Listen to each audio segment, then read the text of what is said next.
Então, gente, na verdade, tudo começa aqui com um pesquisador curioso chamado Ronald Fisher. Na verdade, não só um pesquisador curioso, né? Na verdade, nesse quesito aí, nessa parte específica da história aí dele, talvez somente um gênio brincando no dia a dia, né? Ele estava querendo descobrir se sua colega era capaz de discernir se colocava um leite ou chá primeiro de forma cega, sem ela saber, ah, em, ah, em xícaras de chá, né, para ela tomar. Ele queria saber se ela era boa mesmo no lance, né, de adivinhar. Pô, enfim, essa, essa xícara aqui tá com mais leite do que chá, botaram, que seria uma coisa boa, né? Ou essa xícara aqui tá com mais chá do que leite.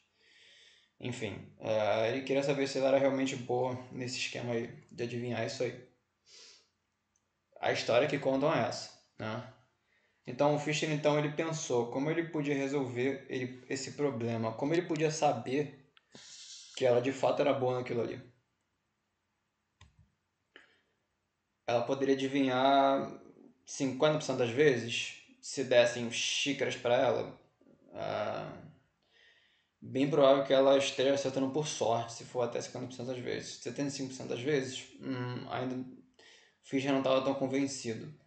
A partir de que ponto você ficaria convencido? O Fischer ele só estaria decidido se a Lady, como ela ficou chamada, ela tem um nome, está no Wikipedia, esse experimento famoso, conseguisse adivinhar sempre.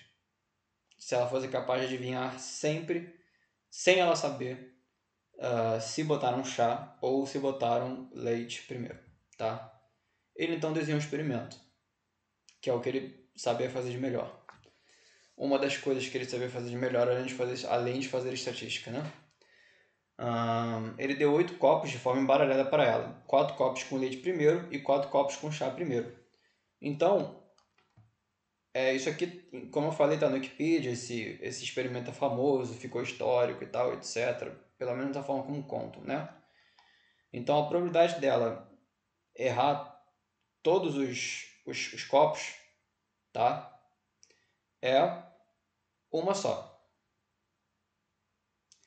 De ela acertar um copo, ela pode acertar o quarto copo, o terceiro copo, o segundo copo ou o, o, o primeiro copo. Isso tanto para leite quanto para chá. Então é 4 vezes 4, tem 16 possibilidades. Dela acertar metade, metade. Os dois últimos, etc, etc, etc. Cada um para cada condição. 6 vezes 6, 36 possibilidades.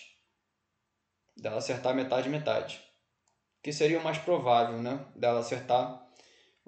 Seria um cenário mais compatível com ela tá chutando, né? 50% das vezes ela acertou, 50% das vezes ela errou.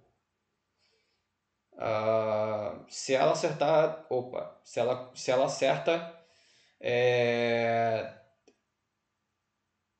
se ela acerta 3 em todas as tentativas, tá? Se ela acerta 3 em todas as tentativas. Então aqui ela pode acertar, no primeiro experimento, ela acerta os 3 ela acerta os 3 que tem leite primeiro, os 3 últimos, perdão, ou ela só erra o segundo, ou ela só erra o penúltimo, ou ela só erra o último. Isso acontece na condição leite primeiro e na condição chá primeiro. Então é 4 vezes 4, 16 possibilidades dela fazer esse feito.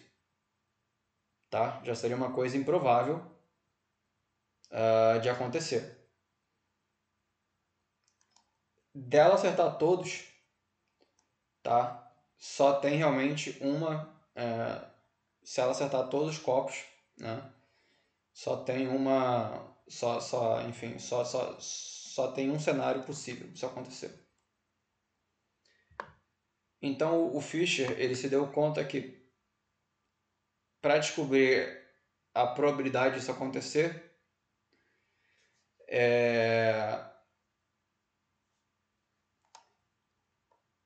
isso ia cair numa permutação, numa análise combinatória.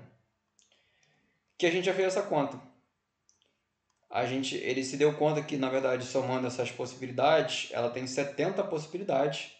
A gente tem 70 cenários possíveis da mulher lá. Acertar ou errar, acertar ou errar, acertar ou errar, dependendo se é leite ou chá primeiro.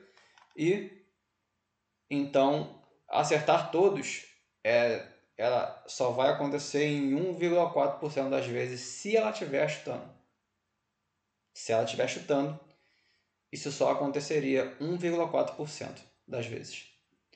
Então, o Fischer, ele desenhou um experimento, tá?